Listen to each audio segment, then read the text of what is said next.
If you're so good at moving up the corporate ladder, why aren't you as good as moving up the family ladder? Think about that. Yeah. To me, that means that means you haven't succeeded in it all arenas. We've allowed social media to play a big part in how we perceive and how we interpret relationships. And so now, instead of looking for a man who has a vision, we're looking for a man who has a portfolio and money in his pocket. Like, if they're not talking about marriage with you, it means they're not thinking about you. They're just thinking about what they can do with you and use you. They don't see a future with you. They see something immediately, and so or immediate. So I would say making sure that you are mindful that a wolf is going to be a wolf. Hey, welcome everyone to another episode of Change Your Life podcast. I am so glad that we can come into your home or wherever you are. You might be driving or you might be at work with your headphones on. Make sure you don't get in trouble though. But I'm so glad you've come. Listen, continue to subscribe to the channel, comment, like, and share so we can get this conversation to as many places and spaces as we need to do. I'm so glad that we've been dealing with the subject matter in February of relationship and how important it really is, because we need to navigate through this space because it helps us in our everyday life. I have with me in the studio the Pastor Josh Beer, the preacher's kid, and a preacher in his own right, who's doing great things. Amen. I'm so excited about those bit of static there. I'm so excited about your once a month meetings that have been fantastically attended. Your next one is in the harbor, right there. Yeah, so we're downtown, Limitless Nights, and just expecting God to move in the city. I don't believe you can win a city unless you're in a city. And so we're right in the heart of the city, downtown, and God has been faithful. And so we're meeting on the 28th of this month. It's going to be an amazing time. Good stuff. Listen, I'm glad you've come in. We've been talking about relationship, and we've been speaking about how important it is. We've been covering various aspects. And this is the finale. We're going to deal with being found and how to find. The Bible says this: he that finds a wife finds a good thing and obtains favor from the Lord. Are we saying that only males should do the finding? Absolutely. Absolutely, that's what we're saying. He that findeth a wife findeth a good thing. It doesn't say she that findeth a husband findeth a good thing. So I think that scriptures are clear. Bible is clear. You got to do the finding. you gotta be a hunter, and she has to be like Ruth, gleaning in the field, doing something productive. And so if she sees him and likes him, what does she do? Makes herself noticeable. Not thirsty though. Don't be thirsty, but be noticeable. Break that down. Thirsty is trying to be seen and not being worth being seen. Does that make sense? So sure. You want to be seen, but all you have is all that you see. So you are surface, you're not substance. Wow. So you got a lot of sparkle, but you don't got a lot of substance. Oh, that's powerful. Yeah. So I think if a woman wants to be seen, she has to be a powerhouse of a Proverbs 31 woman, which is faithful, prayerful, persistent, powerful, prayer warrior. Like that is what a Psalms 31 woman is. And so she's not just the cake, she's also the main course. You know what I'm saying? So she's just not candy. She actually has some nutritional value to your soul and your life. So that's what you want to be if you're a woman, and that's what you need to be looking for if you're a man. Okay. Yeah. So let me ask this: what qualities should a man be looking for in a potential wife, and what qualities should a female be looking for in a potential husband? Yeah, I'll give you 3: faithful, focused, and persistent. Faithful, focused, and persistent. I think that men should be looking for women who are faithful, focused, and persistent. A woman that is focused is not worried about likes, comments, and DMs. She's focused. What is she focused on? Who is she focused on? I think you have to start asking yourself that. Like, is she focused on anything? Does she have any ambition in her? And that's different for every man, because some men are not looking for a wife that is trying to climb the corporate ladder. Right. But you have to know your appetite. Sure. Which means you got to know who you are, which is what a woman should actually be looking for. A man that knows who he is and has a vision for his life, doesn't follow trends, doesn't follow crowds, but he's following the call. Peter was in the boat and Jesus is walking on water. They perceive that it's a ghost. He says, Lord, if it's you, bid me to come. Right. Jesus says, come.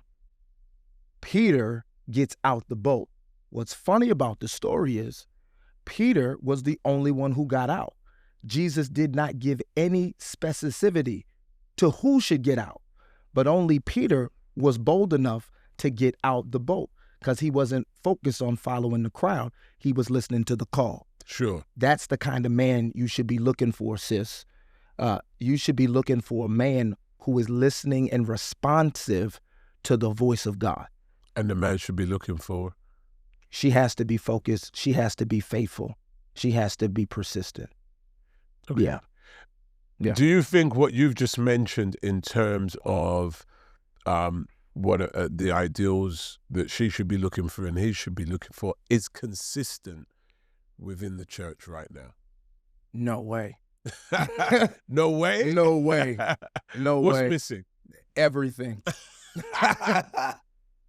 Everything. Everything Right. is. I'm joking, but in all seriousness, a lot of it is missing. We've allowed social media to play a big part in how we perceive and how we interpret relationships. And so now, instead of looking for a man who has a vision, we're looking for a man who has a portfolio and money in his pocket. Now, instead of looking for a woman who has real substance, we're just looking for eye candy. That's what the fellas are looking for. So some of the cultural norms have seeped into our churches and have changed our appetite for what is biblical and what is actually true. But if you're going to really get this thing right and find the right person, you gotta get yourself right first. So you got to change the way you think. You got to really look at what is culture saying, and does that really actually align to what the Bible is saying? What is the biblical grounds for what I should be looking for? Proverbs 31 gives us a clear indicator of what a man should be looking for and what a woman should be trying to become. So and vice versa. Yeah. Yeah. Yeah, because the man has to also work on himself as well. Yes, but I'm not looking for a man to be a Proverbs 31. No. He's got a different set of attributes that he needs to. Yeah, but his because that goes into my other question go ahead. about compatibility. And basically, you've got people on different levels. And this throws up another set of dynamics because we're producing now the more dominant alpha female and the more less dominant you going there passive male. You're going there. This is the reality on the ground. So that's a strange, not a strange, but a more intriguing dynamic. Modern women. And then you're also dealing with other dynamics where you've got the alpha male and the alpha female in the same sphere. Yes. How are we going to navigate through this? Because there needs to be a distinguishing of positioning, roles, understanding. So what would you say about that? Because, you know, it can cause a bit of a stir, potentially. When looking? Yeah, when looking. So yeah. you're looking, but obviously you're preparing yourself when looking. How do you then deal with that in terms of getting yourself ready? Or is there something you need to look for that you navigate around that potential space if it's not an ideal and not biblical? Yeah, I think in this whole social media place that you can swipe right, swipe left with the dating apps, it's not real. It's really, it's not, it's very surface. It's not deep. It's not divine. It's not, this is my God-given person to help to fulfill the God-given vision that he's given me. So you can't find it like that. Some people say they are, but I'm not too sure about that. I think the biggest struggle is people think that they can shop for it. So they're shopping.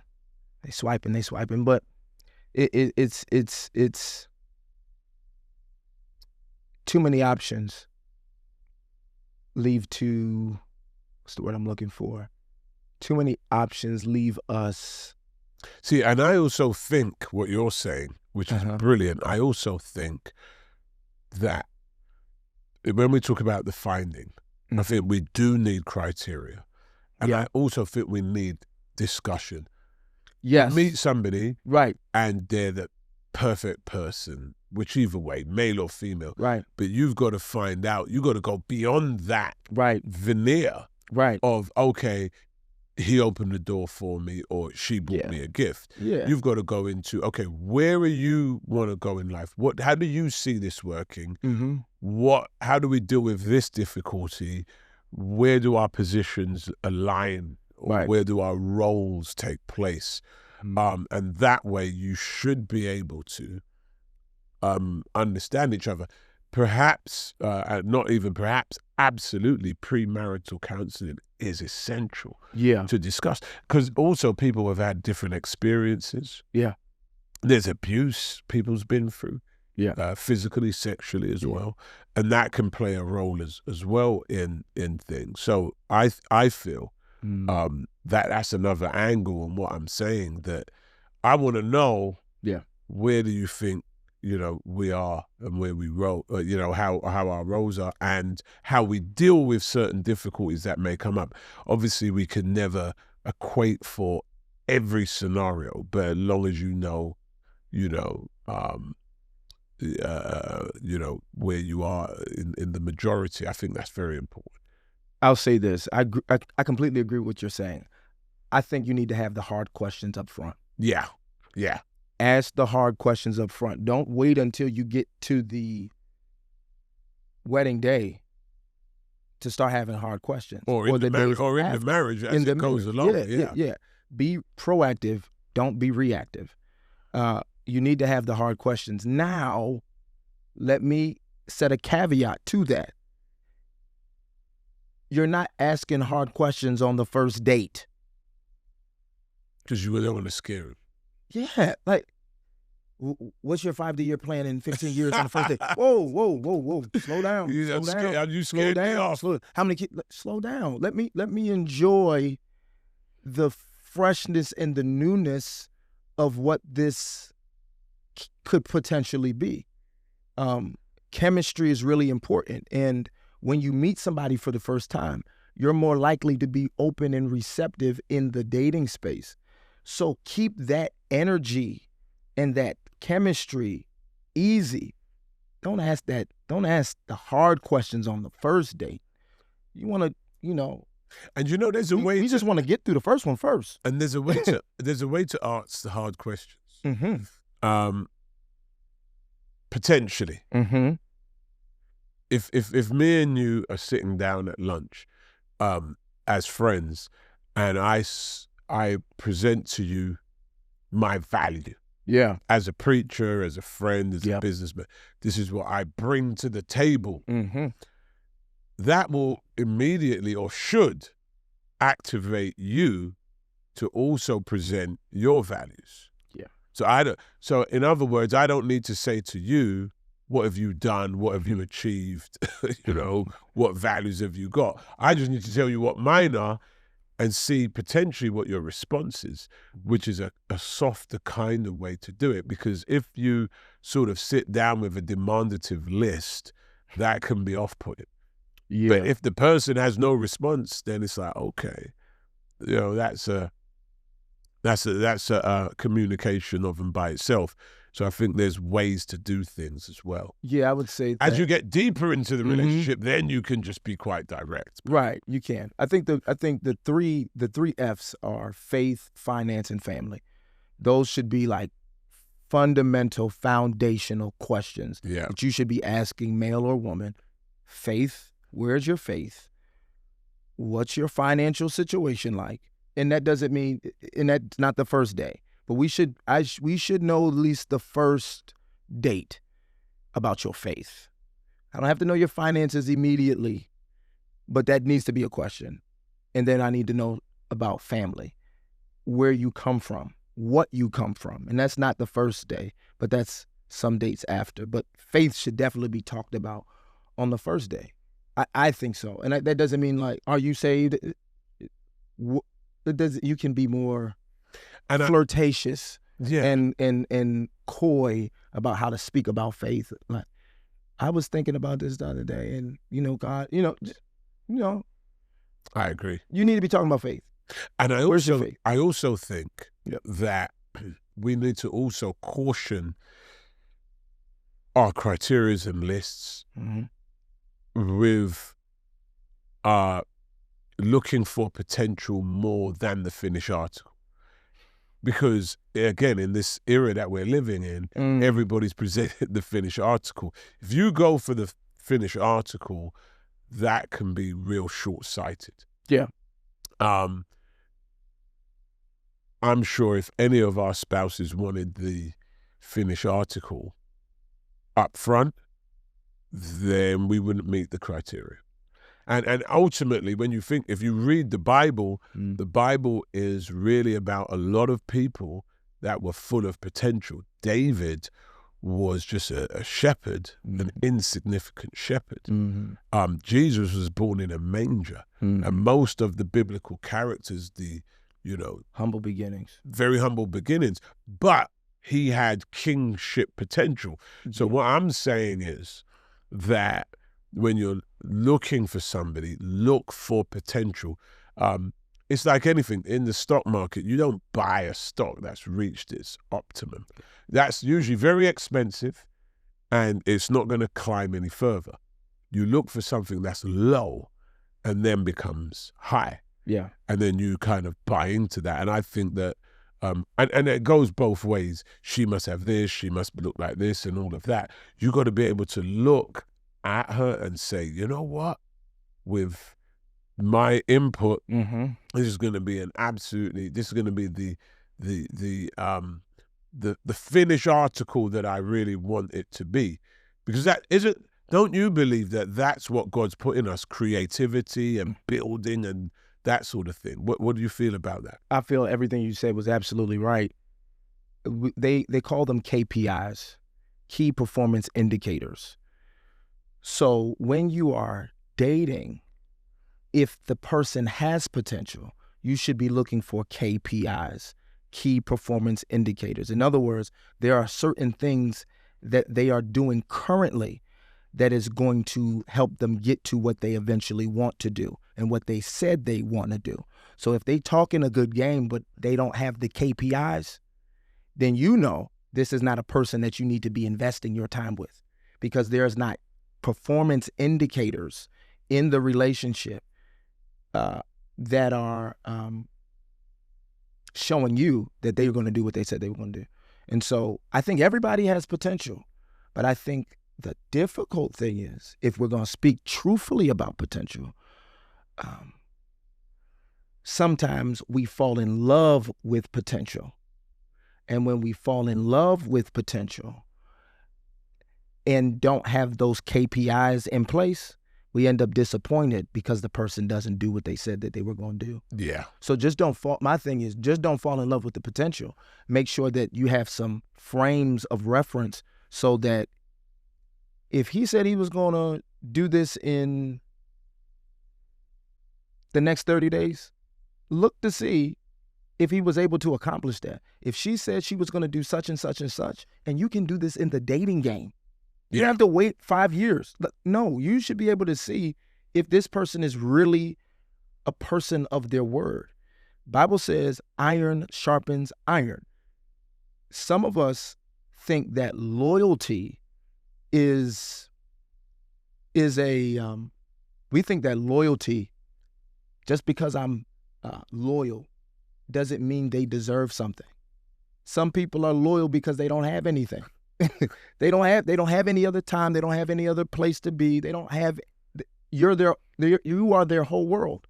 So that's like a key performance indicator. Be like, no, I don't want to be your whole world. I want to be a part of it. I don't want to be all of it. And going back to your key performance indicator, which I think is a brilliant analysis. Yeah.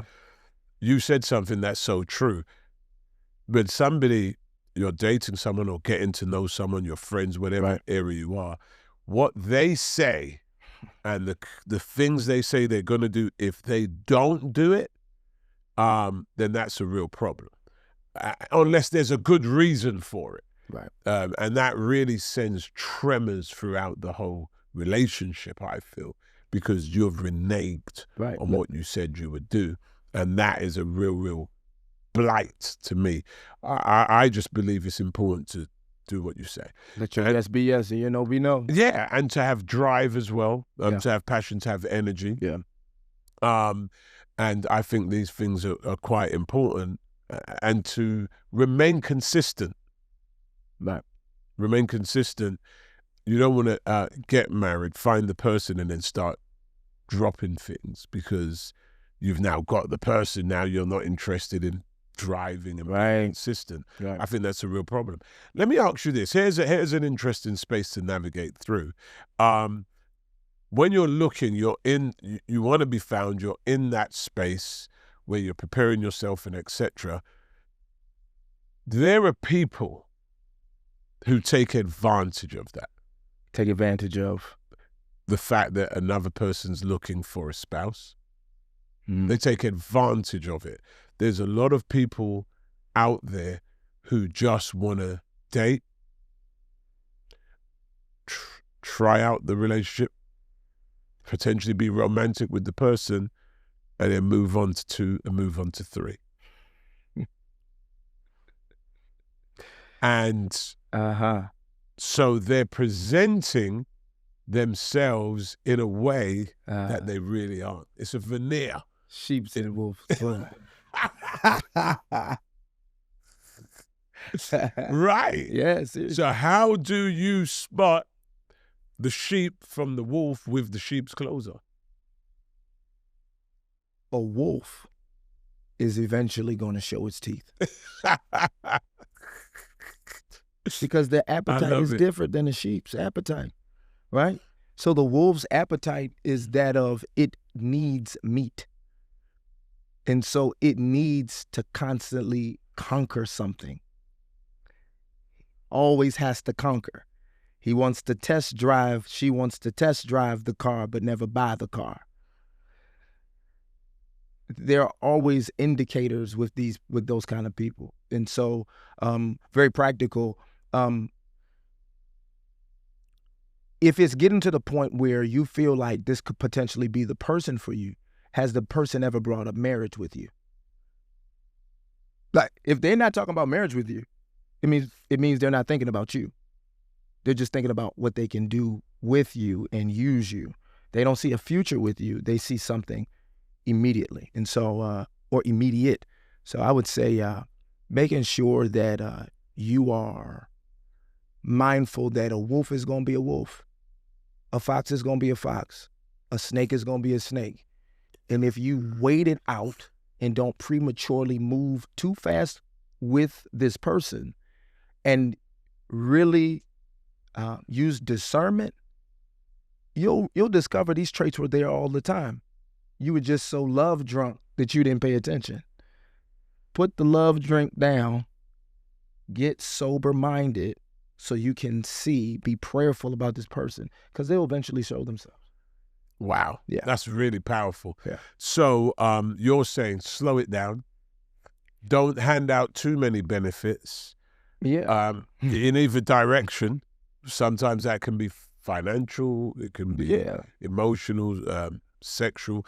So slow it down and wait and see what the person is like. And I'm going to say this, and I don't know how far we can go with this. I think before we live in a culture that we don't even give ourselves emotionally first anymore. We are more prone to give ourselves sexually first and then deal with the emotional repercussions of a decision that we made when we didn't settle, when we settled. And so be patient. Patience is a virtue. You got to really sit in the seat and really discern, because who you marry changes the course, quality, and the trajectory of your life. So if you are connected to someone that doesn't see what you see and want what you want, it'll ruin your whole life. Wow. Your destiny will literally not just take a detour, it'll go in a whole completely so it can either work for you or against you, depending on how you do it. Yeah. So you got to really take it seriously. I think so many people are so serious about everything else in their life. I mean, some people are serious about their health. Some people are serious about their finances. Some people are serious even spiritually, but they're not serious about the person that they believe that God wants them to do life with. Yeah, see, I believe that the most important decision we could ever make in life is firstly God. Yep. And then the second is marriage. Absolutely. Because you're spending absolutely huge amounts of time and combining yourself with another person and all your efforts and so forth. And as you say, it's essential. And so that cannot just be entirely an emotional decision. It's also got to be a psychological decision. So you've got to see what's in front of you. Yeah. What else do you think can be done in terms of making sure he could be a player, she could be a player? How do you make sure or stop that from taking place? Would you say meeting or bringing that person to meet with your pastor or your parents or people that you really value would be good? Because right now in this room, there are several cameras picking up different angles. And there are angles one camera will pick up that another may not. So you need different angles. And I'm not talking about just saying my friends, I'm talking about people who are mentors, that have, a level of authority, wisdom, and sight. How valuable do you think that is? Yeah, I think one of the most powerful statements my coach has ever told me was, we don't live at the level of our dream, we live at the level of our team. So teamwork makes the dream work, but if the people on your team don't have vision for where you want to go, when you bring somebody else to them to ask, is this the person for me? They might not have the capacity to see, like you said, each camera, there's several cameras in here. They're showing many different angles, many different viewpoints. But each camera has a different lens on it. So you have to have quality cameras and quality lenses. Yeah, so you just can't have great people. You have to have people with great vision for not just who you are, but who they believe God has created you to be. Not just now, but in your future. And so bringing that person around those quality people. For me, I didn't expose my wife to my parents until I was sure. I didn't expose my wife to my friend group until I was like sure. And then when I was sure, I still wasn't sure, if that makes any sense. So even when I was sure about her, I still So was. you were sure enough to bring her around, Yeah, I was but not sure enough to marry her. Yeah. Yeah, I was sure enough to bring you around, but I'm not sure enough to marry. And that's okay, because it's a very key and critical position in somebody's life is a partner, a marriage. So a partner in marriage. So I didn't bring her around, but when I brought her around, I was open to people's critique. So I wasn't in there defending her either. So you didn't let them make the decision. No. But you were open to hear what they had to say in terms of I was listening to the critiques, because I was already enthralled with her. So like you need people to sober you up that can see the things that you can't see. Because when you start bringing them around your friends and your pastor, your parents, or the people that are high capacity people in your life, they need to be able to see her or see him in a way that you can't see them, because you kind of blind right now. So you gotta get some high value people to get their eyes on her, get a gauge of her spirit or his spirit. I had a mentor that told me, you need a woman that's going to challenge you. And although I disagreed with her then, I kind of agree now. Now I do. But my wife doesn't challenge me like she used to. Now she encourages me to do.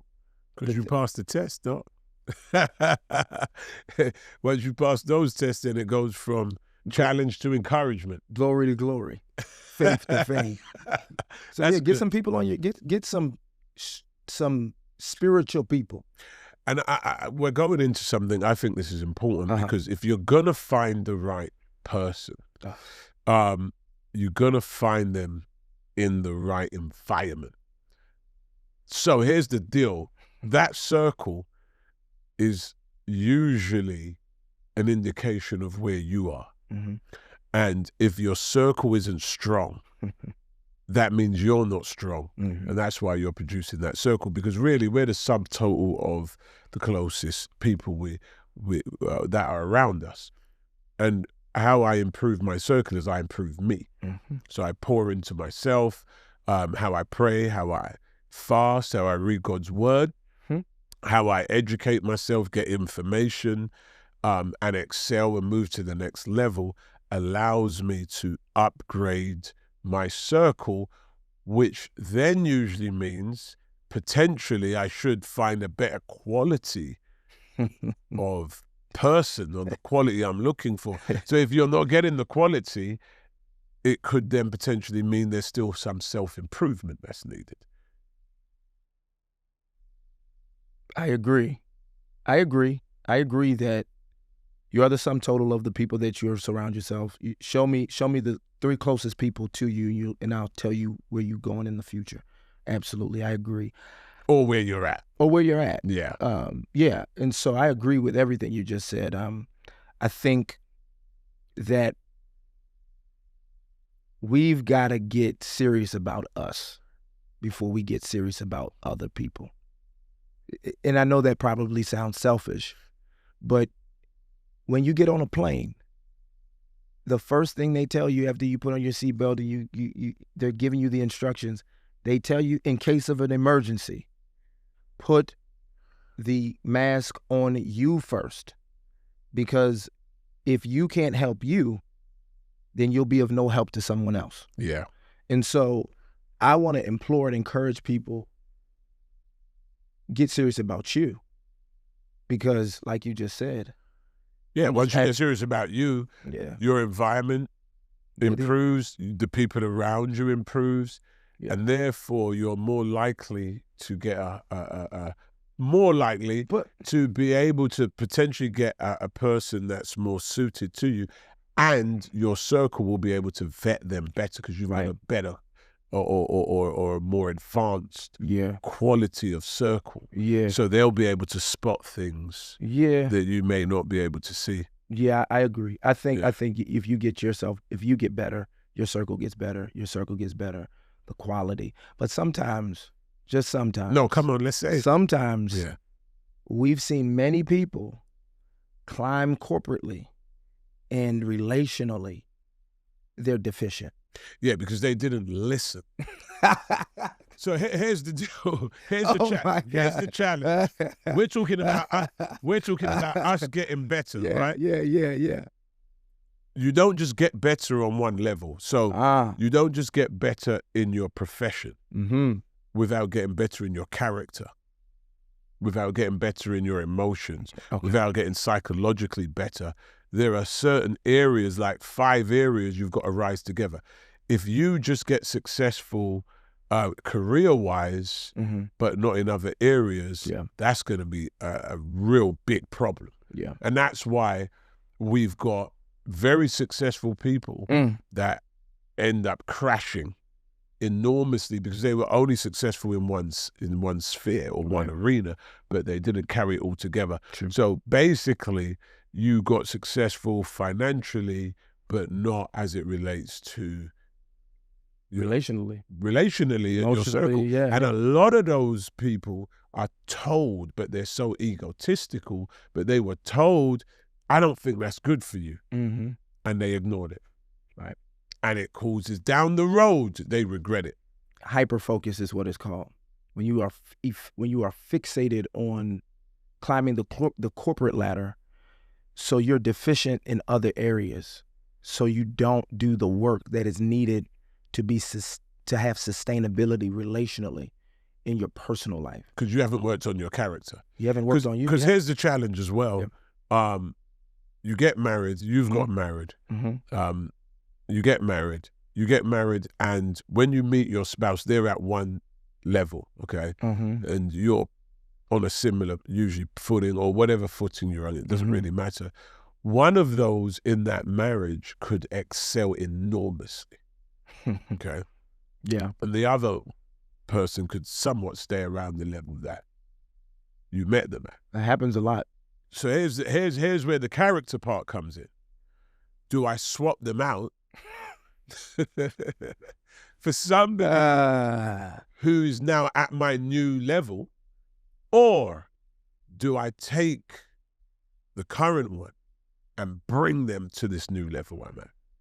That's a whole new energy. Yeah. To take someone who is maybe quite passive, quite calm, and pour into them. See, this is what character, I believe, is. Yeah. Pour into them. Because remember, they've been there for you at some capacity, because you couldn't have got there usually without some type of contributing from the spouse that you had that helped you accelerate. So do I then come back down because they've not got there with me and bring them up? That's a whole nother level of prayer, talking to God.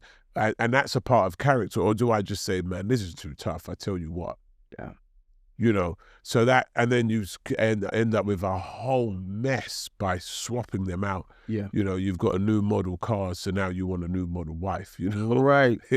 Right, exactly. I think... So the point I'm making is, I think character is an essential element of these things. Yeah. And if we work on that, we'll be able to find the person better. Our surroundings will be able to vet who they are, and we won't, have some of these challenges. Yeah, you said several things that piqued my interest just now. When I was in marriage counseling, the person that did our marriage counseling said, if he or she doesn't change from today, never change, could you still be with them for the rest of your life? Wow. What did you say? I said yes. That's amazing. She said yes. Because...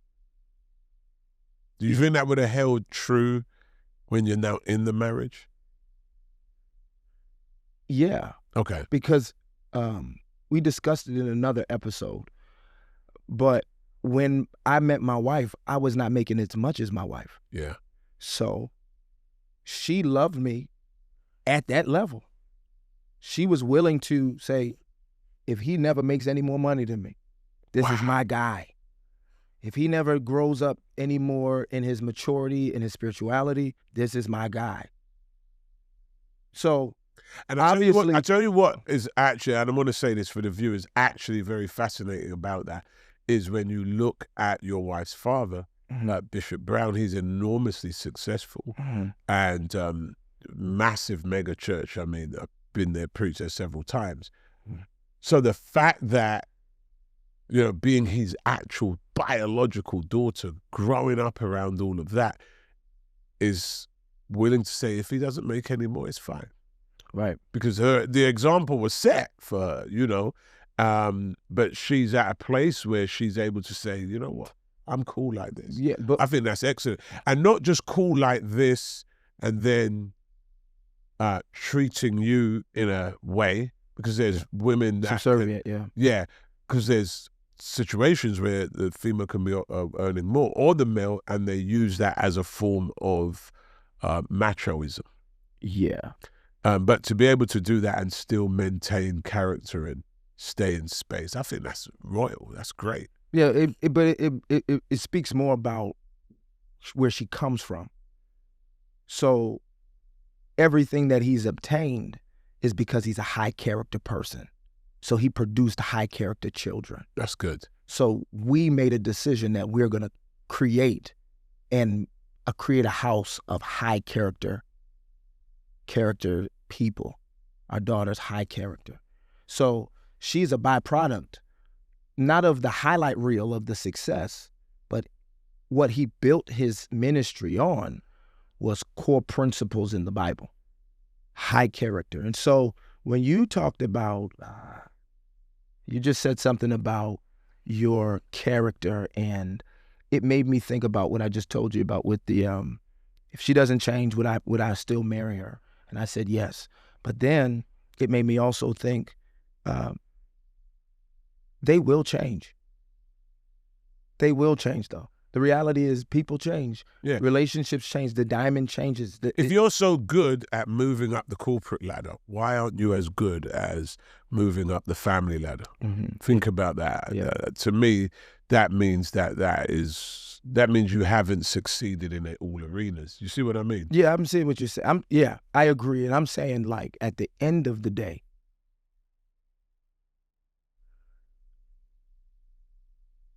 the character has to be a Christ-centered character, because love is unconditional. That's good. That's and isn't that what our vows are? But yeah, for rich or for poor, so for sickness and in health. So if it's really unconditional, if love is patient, love is kind, if that is true, that means even if I'm climbing corporately, or I'm climbing in a personally, my development, my spirituality, my emotional intelligence, all of these things, if I'm growing and my spouse is not growing the same way, that means I still got to be kind and patient. That means, so what am I saying? So many marriages don't end up working. I know we're talking about dating, but so many people leave the dating space or leave that person because they don't understand, in the marriage rather, they don't understand that when they're growing, their knee-jerk response is to drag them with them to the next level. And when you drag your spouse to the next level, they end up wounded. So when you're patient, it doesn't even necessarily mean that you coming back down to pull them up. It means that you are journeying with them. So you are not afraid to expose and be vulnerable about the growth in your life. And by faith, that you hope that what you're exposing yourself to, your partner will also want to be exposed to. I think that's great, because what we're really saying is when one grows, they both grow. Right. That's the point. It's not I grow, it's we. It's not a me. It's not a me thing. It's a we thing. It's a we thing. Yeah. So somehow we're doing this together, even if you physically are. Absolutely. There. Let me say this though in closing, because this has been fantastic.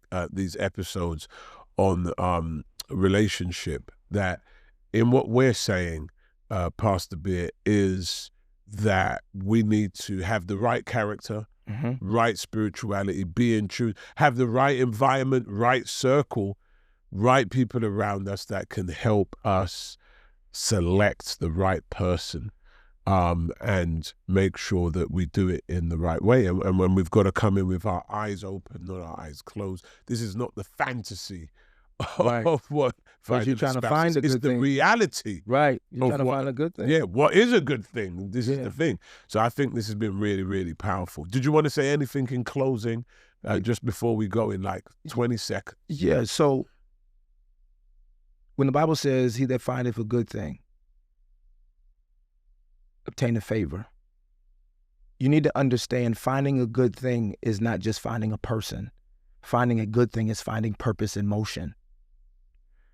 So favor can't be unlocked until you find your spouse, your wife, because the favor comes from the woman.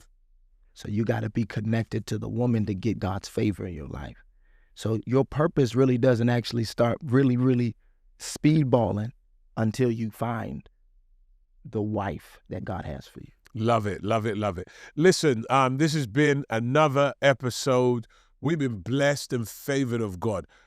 I want you to join us for the Super Bowl Sunday, the blockbuster, at 10:30 a.m. At CLCC. The information is on the screen. Get in touch. Please send an email or make a phone call. We are going to be looking out for you on Sunday, and I'm telling you, your life will never be the same again. Christ loves you, and I need you to know that. This has been really great. We've had a great series on relationship, and I trust that you were blessed and favored of the Lord. So I want you to subscribe to the channel, stay connected. For anyone that's out of the area, you can watch us on Sundays as well, as the services are streaming live, and we'll be back next week with another episode. Bless you and stay blessed.